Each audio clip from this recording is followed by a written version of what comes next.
సూరికి మామిడి తోటలో ఏవో మంటలు వినిపించేసరికి అటుగా వెళ్తాడు.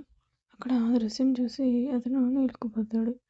చంద్రకళని వాళ్ళు తలా చెయ్యి కాలు పట్టుకుని లాక్కుపోతూ ఉంటారు. సూర్య ఒక క్షణం కూడా ఆలస్యం చేయకుండా ఒక్క ఉదురిన వాళ్ళ దగ్గరకు వెళ్ళి ఒక్కొక్కడి పొట్టులు పంచులు ఇస్తూ వాళ్ళని గాల్లో ఎగిరేలా చేస్తూ ఉంటాడు. అయినా వాళ్ళు చాలామంది ఉండడం వల్ల సూర్యుని చుట్టుముట్టి అతన్ని చంపాలి అన్న ఉద్దేశంతో కత్తులు బయటకు తీసి అతన్ని పొడవడానికి వస్తారు. అయినా సూర్య వెనక్కి తగ్గకుండా ఒక్కొక్కడిని మోచేతితో ముఖంపై పంజలు ఇస్తూ వాళ్ళని నేలమట్టం చేస్తాడు.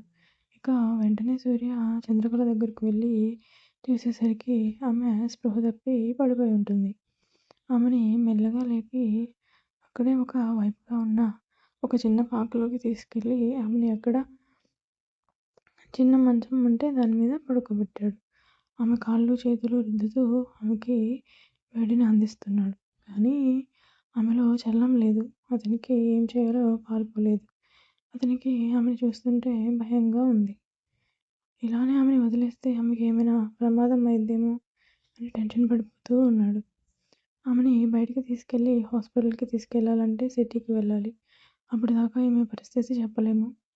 ఎవరినన్నా పిలుద్దామంటే ఈమెని ఇలా ఒంటరిగా వదిలేసి ఎలా వెళ్ళాలి? అతను ఒక నిర్ణయం తీసుకున్నట్టుగా ఆలోచించి ఆమె వంక చూసి ఆమె దగ్గరగా వెళ్ళి నిన్ను కాపాడాలంటే ఇలా చేయక తప్పలేదు అని ఆమె వైపు బాధగా చూసి ఆమెని ప్రేమించిన క్షణాలన్నీ గుర్తు చేసుకుంటూ ఉన్నాడు. అతనికి అలా చేయడానికి మనసు రావట్లేదు. కానీ ఇలా చేయక తప్పట్లేదు. అతని కళ్ళను ఒకసారి గట్టిగా మూసి మళ్ళీ తెరిచి నెమ్మదిగా పైకి చేరిపోయి ఆమె పరికిని తీసేసి ఒక్కొక్క వస్త్రాన్ని తొలగించి లోనికి నెమ్మదిగా ప్రవేశించి క్రీడను ప్రారంభించాడు. ఆమె ముఖం తప్ప ఏమీ చూడాలనిపించట్లేదు.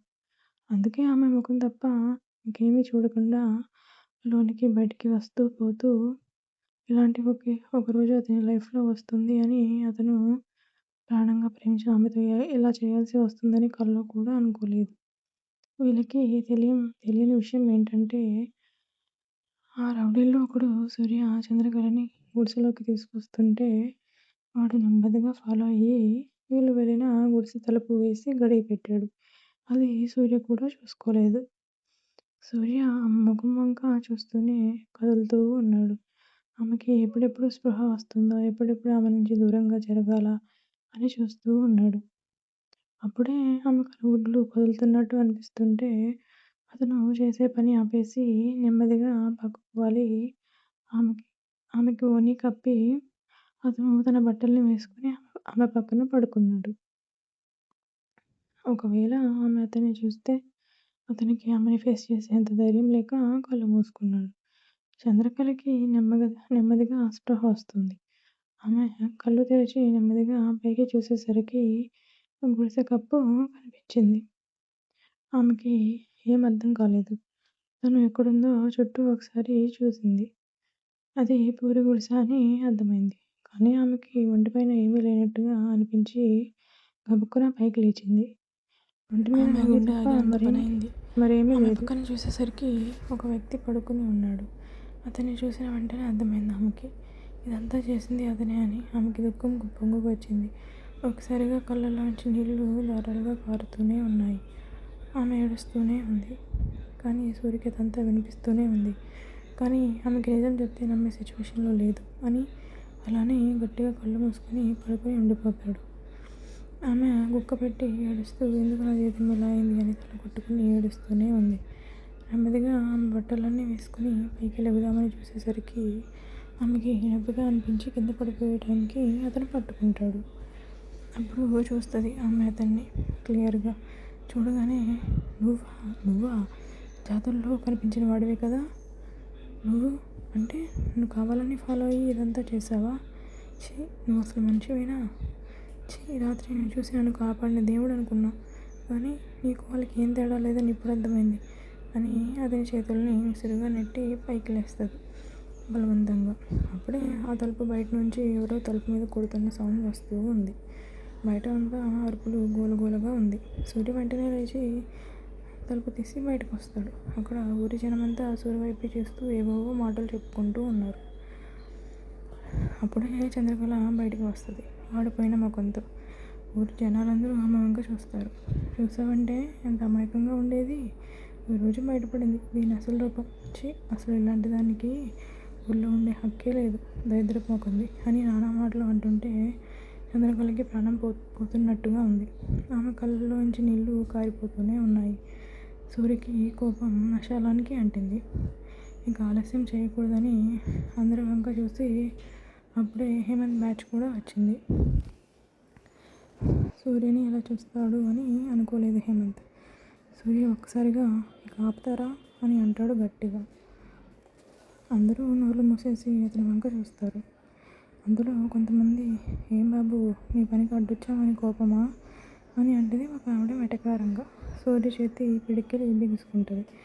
పాపం అదంతేముందే తప్పు, ఏ మగాడైనా ఎర్రగా బుర్రగా ఉన్న ఆడపిల్ల అందాలు చూపిస్తే ఏ మగాడైనా ఊరుకుంటాడా చెప్పు అని అంటది ఇంకో ఆవిడ. చంద్రకళకి మాత్రం చచ్చిపోవాలి అన్నంత సిగ్గుగా ఉంది. కానీ వాళ్ళ తాతయ్య అమ్మమ్మలో గుర్తొచ్చారు. ఏమి చేయలేని నిస్సహాయ స్థితిలో ఉంది ఆమె. సూర్య ఇంకా ఆపుతారా, నిజమేంటో తెలుసుకోకుండా మీ నోటికి వచ్చింది వాగుతారా, అసలు ఏం జరిగిందో ఒక్కరు కూడా అడగరా అని గర్జిస్తాడు. రాత్రి ఏమని ఒక రౌడీ మూక వెంబడించింది. నేను రాకపోయింటే ఆమె బలి అయ్యేది వాళ్ళ చేతుల్లో అని రాత్రి జరిగిందంతా చెప్తాడు. నేను తప్పక చేశానే కానీ తప్పు చేయలేదు అని అంటాడు. అక్కడున్న వాళ్ళలో ఒకడు, అన్నీ అయిపోయాక ఎలానే చెప్తారు ఎవరైనా అని అంటాడు వెటకారంగా. మరి ఇప్పుడు మీకు నిరూపించాలంటే ఏం చేయాలో చెప్పండి అంటాడు. ఆ ఊరి ప్రెసిడెంట్ అక్కడికి వచ్చి, తప్పు చేసినందుకు ఆమెకి గుండు కొట్టి తెల్ల చీర కట్టి ఏ ఊరి నుంచి వెలవేస్తాం ఆ కుటుంబాన్ని అని అంటాడు ప్రెసిడెంట్. లేదా ఆమె మెల్లో తాళి కట్టాలి అంటాడు. చంద్రకళ మౌనంగా తల దించుకుని ఏడుస్తూనే ఉంది. గుండె పగిలిపోయేలాగా. అతనికి తాళి కట్టడం ఒక సెకండ్లో పని, కానీ ఆమెకి అతని మీద ద్వేషం తప్ప మరేమీ లేదు. ఇప్పుడు ఈ టైంలో తాళి కడితే ఆమె ఎలా తీసుకుంటుందో అని అనుకుంటున్నాడు. కానీ అక్కడున్న వాళ్ళ మాటలు విన్న తర్వాత ఒక్క సెకండ్ కూడా ఆలోచించకుండా పక్కనే చిన్న గుడి ఉంటే లోపలికి వెళ్ళి అమ్మవారి ఎదురుగా ఉన్న పళ్ళెంలో పసుపు కొమ్ముతో ఉన్న తాళిని తీసుకొని అమ్మకి నమస్కరించి బయటకు వస్తాడు. అందరూ అతను ఏం చేస్తాడా అని అతన్నే చూస్తూ ఉన్నారు. చంద్రకళ మాత్రం దించిన తల ఎత్తకుండా అలానే ఏడుస్తూ ఉంది. సూర్య ఆమె దగ్గరకు వచ్చి తాళిని ఆమె మెడలో కడుతుండగా అప్పుడే అక్కడికి ఒక పెద్ద కాస్ట్లీ కార్ వచ్చి ఆగింది. అందులో నుంచి సూర్య వాళ్ళ అమ్మ నాన్న బయటికి వచ్చి సూర్యని చూస్తారు. సూర్య వాళ్ళ వంకే చూస్తుండడంతో సూర్య పేరెంట్స్ కళ్ళు ఆర్పారు. అతను ఇంకా దేని గురించి ఆలోచించకుండా ఆమె మెడలో 3 గళ్ళు వేసేసాడు. ఆమె నీళ్ళకుపోయేలానే చూస్తుండిపోయింది. అప్పుడే అక్కడికి వాళ్ళ తాతయ్య వస్తారు. సూర్య చంద్రకళని నేరుగా వాళ్ళ తాతయ్య దగ్గరకు తీసుకెళ్తాడు. తాతయ్య, నన్ను క్షమించండి తాతయ్య, తప్పని పరిస్థితుల్లో ఎలా చేయాల్సి వచ్చింది అని తలదించుకుంటాడు. చంద్రకళకి మాత్రం అంతా అయోమయంగా ఉంటుంది. ఇతనికి తాతయ్య ఎలా తెలుసు అని చూస్తూ ఉంటుంది. వాళ్ళ తాతయ్య వంక చూసి నెమ్మదిగా అతని దగ్గరకు వెళ్ళి తాతయ్య అని కళ్ళనీళ్ళతో పిలుస్తుంది.